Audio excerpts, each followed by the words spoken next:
The naturalist claim is self-refuting. For consider the statement, quote, "We should only believe what can be scientifically proven," end quote. Can that statement be scientifically proven? Well, obviously not. And thus the scientific naturalist's position refutes itself, and so it cannot be true.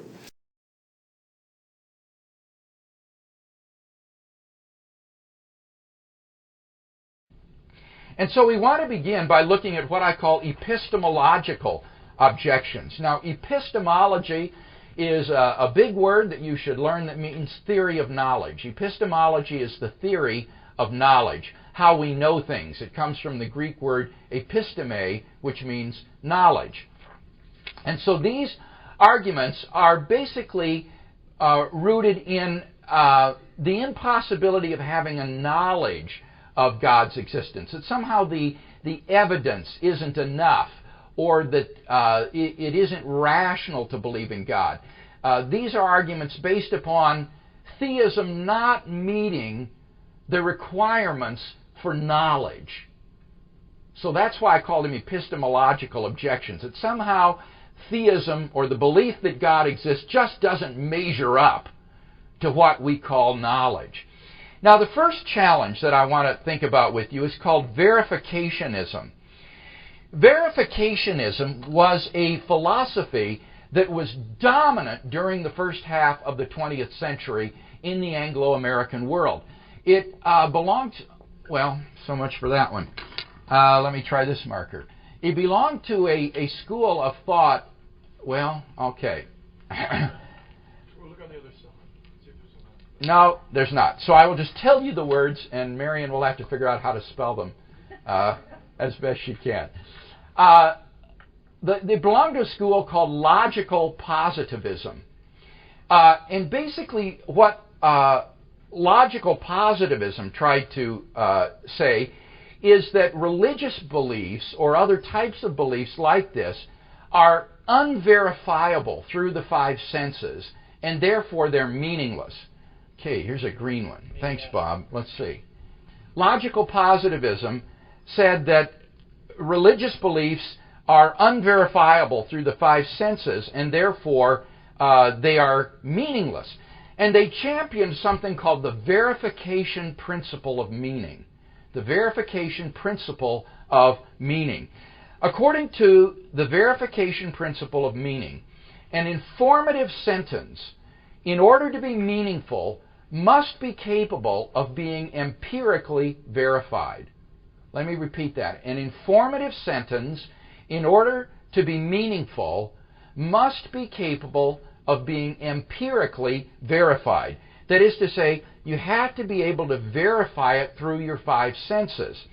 And if it cannot be empirically verified, then the statement isn't false, it's meaningless. It's neither true nor false. It's just a meaningless combination of words. Thank you, Marion. Whoops. Thank you. That's all right.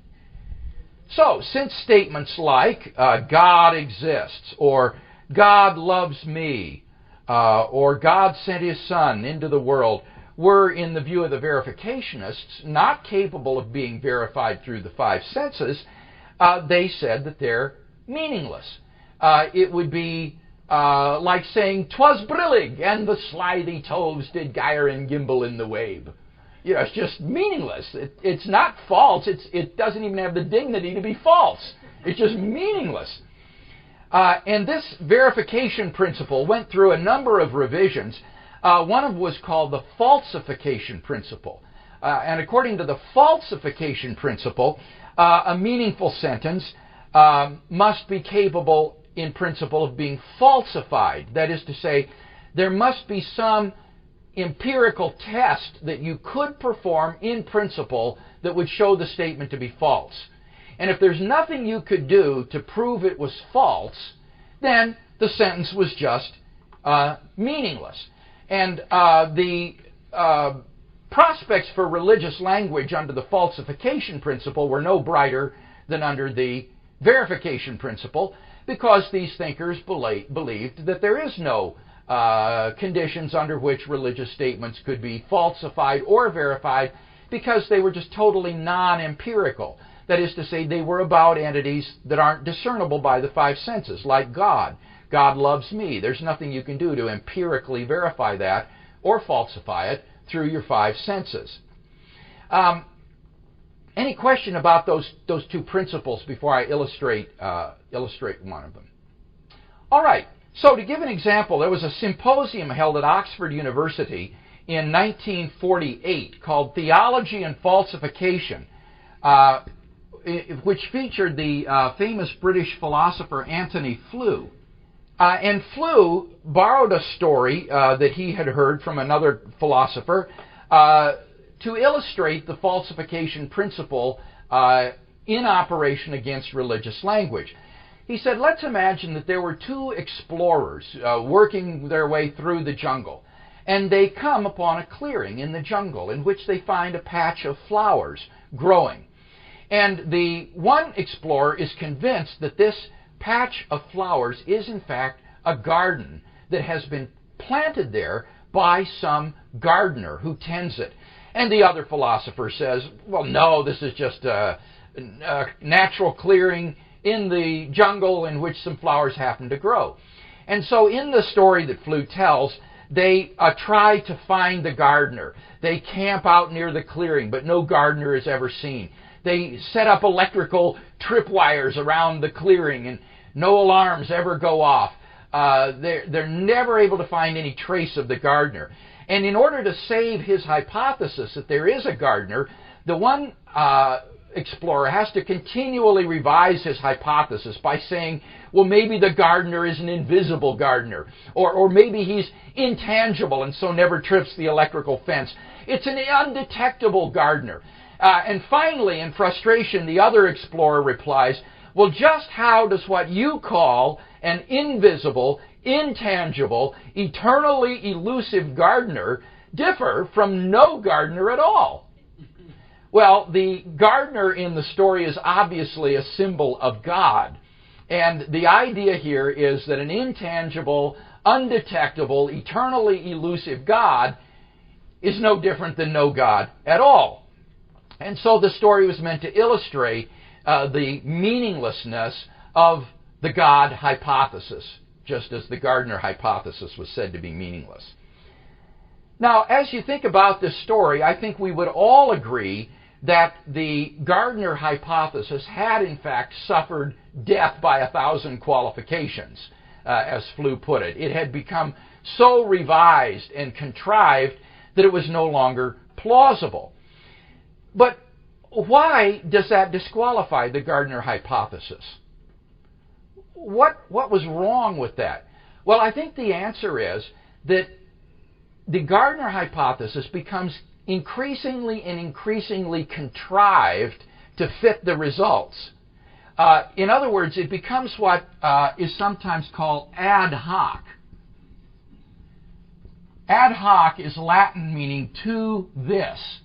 And it means, in a sense, that the hypothesis becomes tailored to the facts. You see, it doesn't explain the facts. Just whatever the facts are, you just adjust the hypothesis to fit it. So it becomes increasingly ad hoc, and therefore is not a good explanation. To give an illustration in science, in the late 19th century, physicists believed that light was carried by an invisible medium called the ether, just as waves in the ocean are carried by water, or sound waves are carried by the air. So they thought light was waves in this invisible medium of the ether.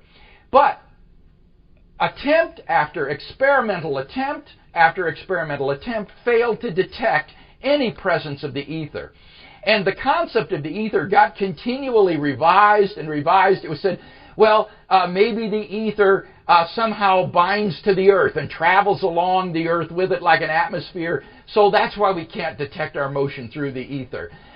Or maybe the ether has certain intangible properties that prevent us from detecting it. And it finally got so contrived and revised that the ether became no different than nothing at all. It was just revised and contrived right out of existence. So the ether hypothesis became so ad hoc and contrived that it was abandoned by modern physics. Now, in exactly the same way, this Gardner hypothesis is an unacceptable hypothesis because it becomes so artificially tailored to the facts and contrived that it becomes unacceptably ad hoc. But what Flew was arguing was that the Gardner hypothesis was meaningless. And that's very different, you see. To say the hypothesis is unacceptable because it's contrived or ad hoc is not to say that it's meaningless. Flew seemed to think that the conditions for falsifying a hypothesis were part of the meaning of the hypothesis. The conditions for falsifying it were part of what the hypothesis meant. And so if there were no conditions that would falsify it, the hypothesis was literally meaningless. Well, that's obviously wrong, because the very fact that the two explorers were able to disagree on their hypothesis shows that they clearly understood each other. The problem with the Gardner hypothesis was not that it was meaningless, it was that it was false. It was ad hoc. But it was clearly meaningful because the explorers could argue about it, and they could set up tests to try to detect the Gardner. So they clearly understood it, and similarly, the God hypothesis is one we clearly understand. We understand what it means to say God loves me or God created the world. The question then is not whether those hypotheses are meaningless, but in this case, whether it's unacceptably ad hoc or not.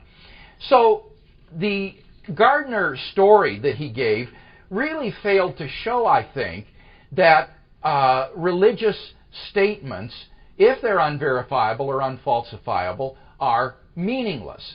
Now, is there any question or comment about that before I go further? Do you understand why this parable or story doesn't show it to be meaningless? Yes? Where did the convention take place in 48? Oxford University. It was a symposium called Theology and Falsification. All right. Well, in general, the verification principle of meaning suffered two debilitating weaknesses. First of all, the principle was too restrictive. It was too restrictive a criterion of meaning.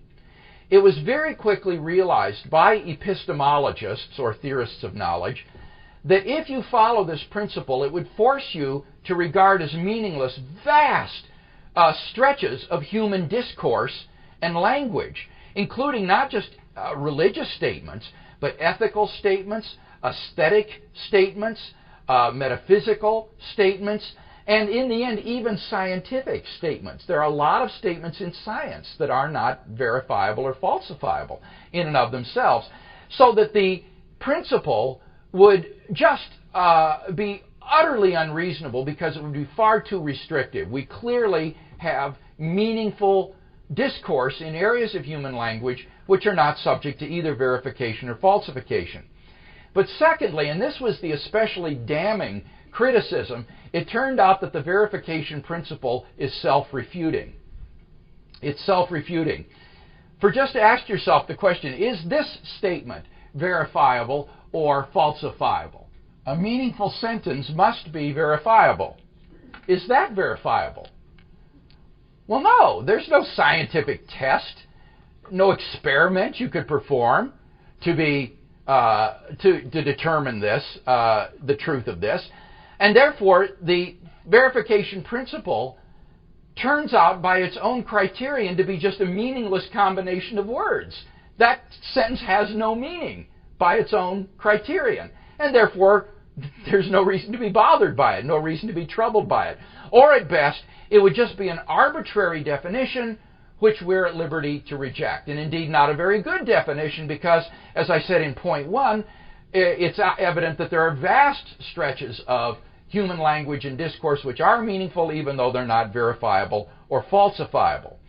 And therefore, by the second half of the 20th century, the verification principle had collapsed under the deficiencies of its own incoherence. It was self-refuting, self-referentially incoherent. It refuted itself, and therefore logical positivism and its verification principle collapsed.